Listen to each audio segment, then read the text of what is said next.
Welcome back, reality designers, to another episode of Hypnosis by Design. I'm your host, Denny Van. Today, I want to talk about a topic that I keep seeing around the human design community about manifestors and needing rest. So, as a manifestor, I've heard about this, you you should rest, and people talking about this rest thing, right? Because we're not sacral beings. We don't have the energy. We don't get the energy that others do.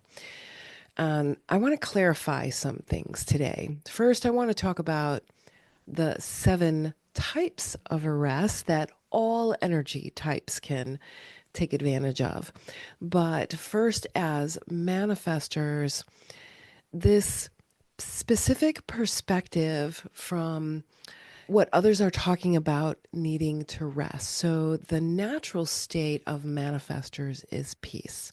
So for generators, your natural state is satisfaction. Your not self is frustration. So for manifestors, our natural state is peace, and our not self is anger. So, what we want to do is come to a really good understanding of what this piece is and why rest isn't always the answer. So, this topic of rest, specifically this topic of rest going around for manifestors in human design, got me thinking. All right, so I'm thinking about this and I'm thinking, something's not right here. Everybody needs rest. All energy types need rest. But with human design emphasizing the unique energy and the energy types and the various roles that they play, manifestors are inherently designed to initiate action and then bring about change in the world. So sometimes this initiation doesn't require us to do anything. I might meet someone and then later said, when I met you, my whole life changed. I must have said something, did something. I initiated something within them. And next thing I know, they're off doing something. So it's not something we consciously do. It's something that is on a deeper unconscious level. So this wide misunderstanding or myth around rest and inactivity, those kind of things. I want to really go deeper and in more decoding of what manifestor energy is and isn't. And yes, we are designed to initiate action, bring about change in the world, and our true state is peace. And I could be at peace even though chaos is happening all around me. So it might not look like I'm at rest on the outside, but it doesn't matter what's happening on the outside. What's most important is what's happening on the inside. Am I in a true state of peace as opposed to passivity? So societal conditioning might pressure manifestors away from their natural state of peace, making our energy small. So if you make a manifestor's energy small, like who do you think you are? You don't act like the rest of us. You need to do this, this, and this, telling a manifestor what to do. What that energetically does is it restricts and confines and makes our energy is huge. It makes it very small, and that making it small can create a wanna busting out at the seams. So this is where the anger comes from building up the pressure of trying to make our energy small. And this will bring up, anger, but this rest, this true rest, because with true rest and being at peace, this is how manifestors can recharge.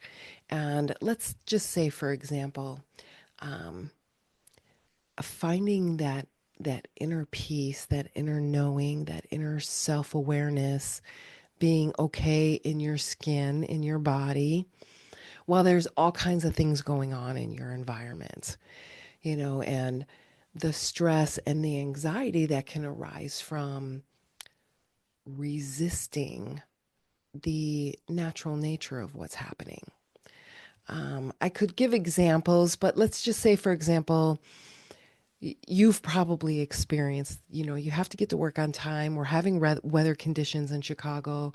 I have to leave at a certain time or I get the school bus and I end up stopped behind a school bus. You have all of these things, these thoughts going on in your head. Now you're driving and there's other people around you that might be affecting your driving and where you want to go. So all of these things are happening and they're natural to the environment. They're going to happen. I have a choice as a manifester. I can think, I'm going to be late. I don't have enough time. This person is in my way. What this does is it creates a state of not peace. So, what I'm doing energetically is I'm making my energy small, or I could be bleeding out my energy, making me tired or even exhausted. So, when I pay attention to that, the things that I go through on an everyday ritual, if you will, those are the things that are going to happen. How I respond or react to them determines whether I am at peace on the inside or I am not. And I've read manifestors who say, I have to be at rest, but I'm not getting rest because I'm thinking about this. I'm watching, a whole series on Netflix and it's bringing up cortisol or emotions. So they're not at true rest. You could be doing things and be at rest because you're in your true state of peace. You could be at complete rest physically doing nothing, but if inside you're not at true peace, you are not truly resting.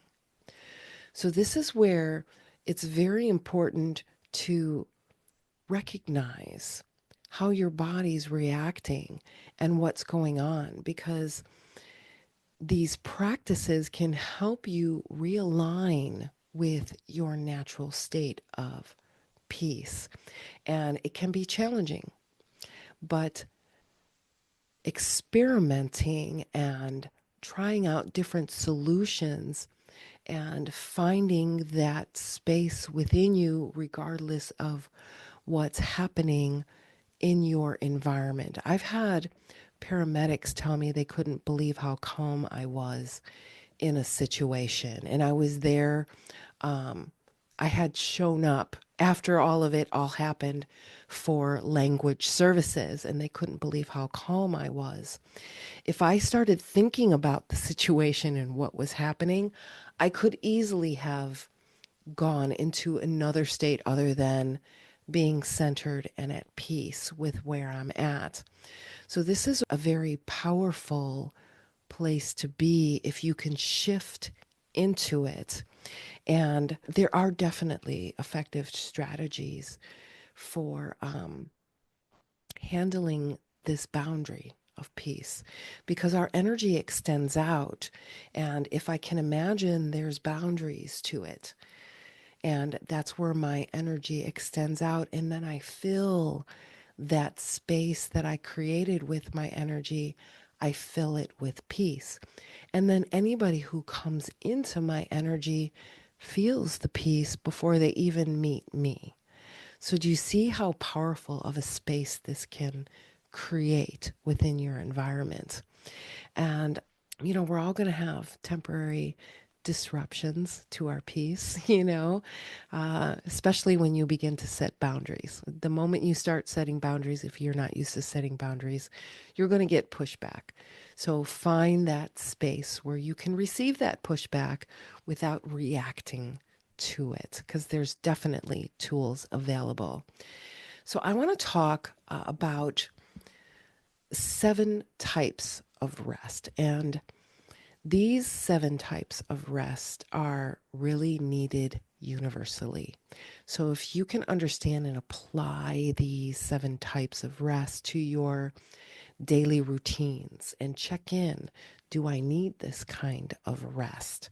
So we're going to get right into it. First of all, there's physical rest. Who doesn't need physical rest? It is so important to rest your body. Even rest your body from sitting, because sitting, especially wrong, it can put tremendous stress on the body. So we want to rest the body, physical rest. And regardless of your energy type, but for manifestors, it's to recharge this initiating energy that we have and recharging in ways like getting selfish with your sleep routine, creating a sleep routine, and then get selfish with it. Do it every night for yourself.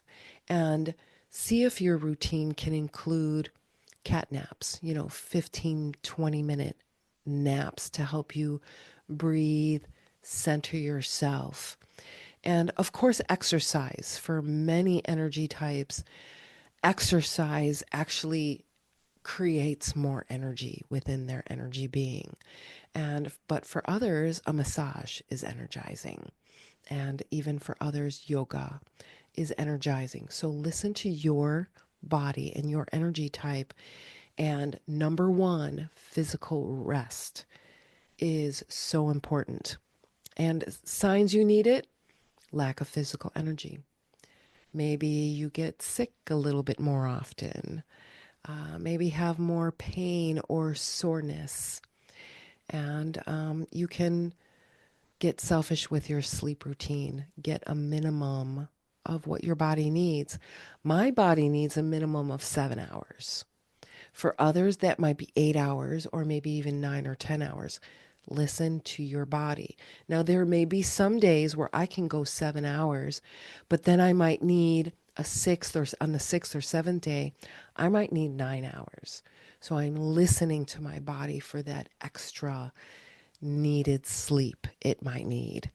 And breathing, definitely.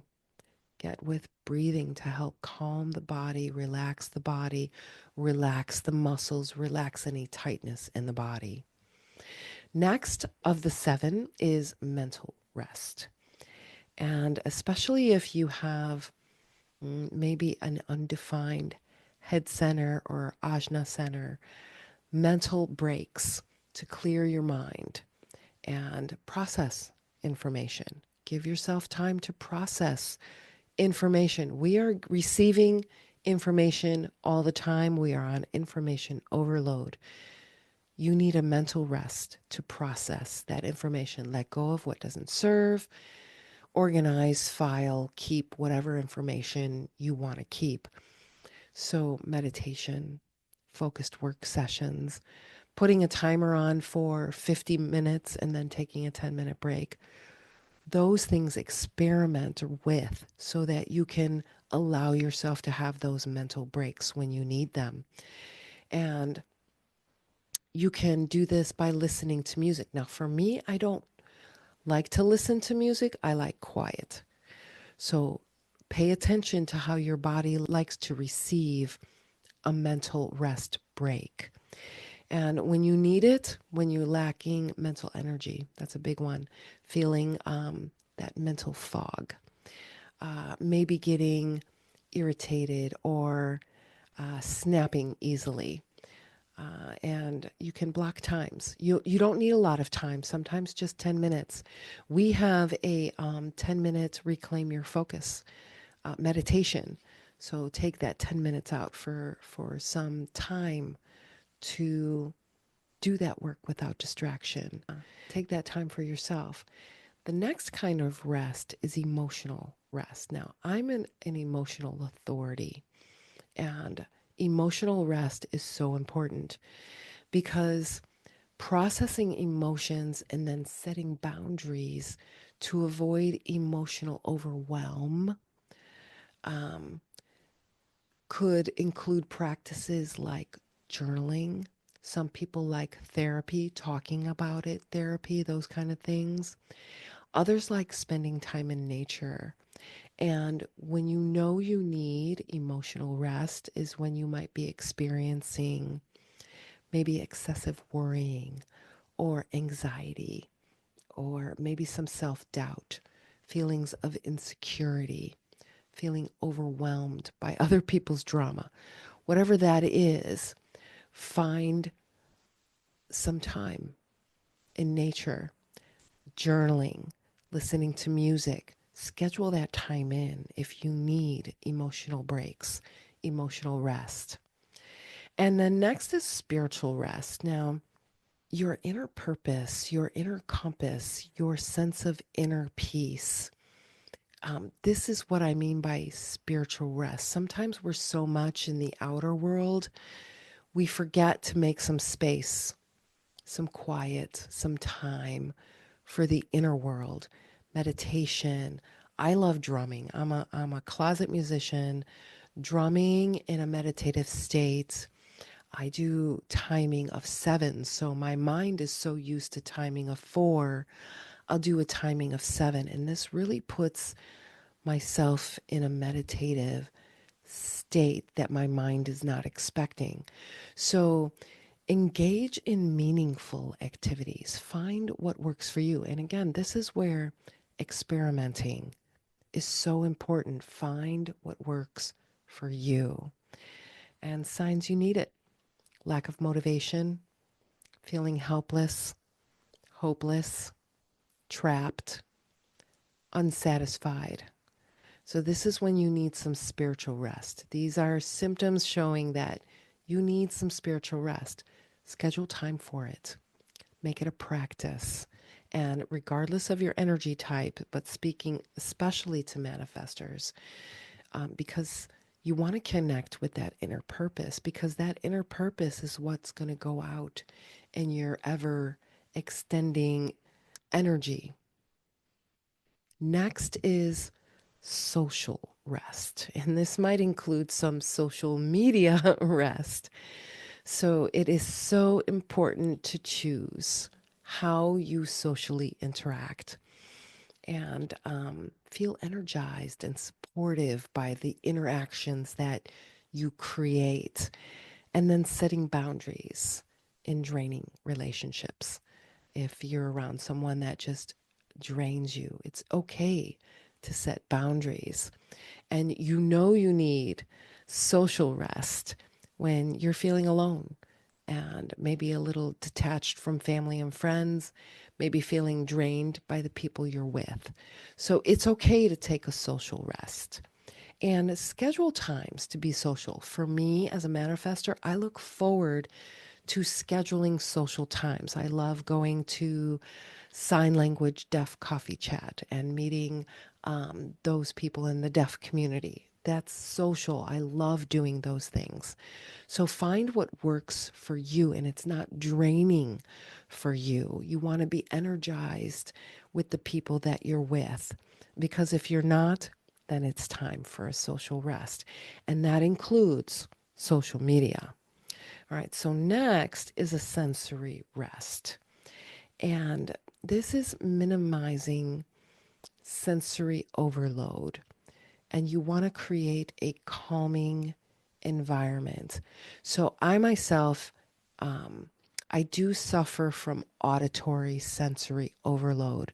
So let's say I'm doing a language interpreting situation and I'm trying to listen in one language so that I can interpret in another, but there's all kinds of background noise happening.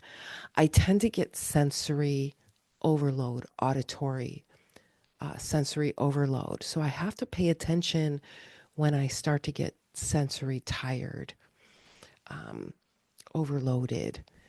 Take a moment, recognize, okay, my auditory sense is now in overdrive because my body just wants to kind of cut off and go inside, right?